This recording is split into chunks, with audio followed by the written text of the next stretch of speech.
Joanna, will you take the lead on this one? Yeah. I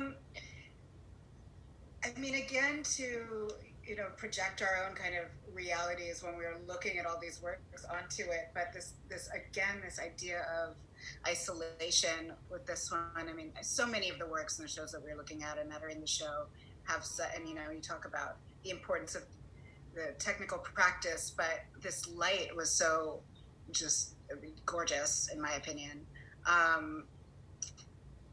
The expression, the body language,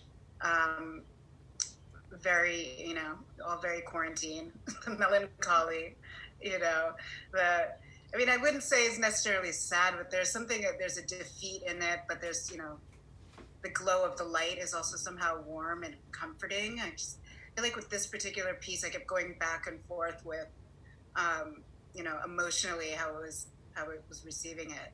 But I just thought that, the light was gorgeous. I also felt trapped in my room. I don't know what's happening next.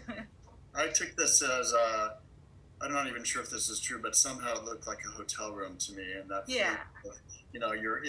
you're in a room, you're sort of safe and secure, but it's also alienating because it's unfamiliar and you're not really sure where you are, and that felt very descriptive to me of the current state of affairs. Yeah, kind of in limbo. Wherever you are is kind of in between places.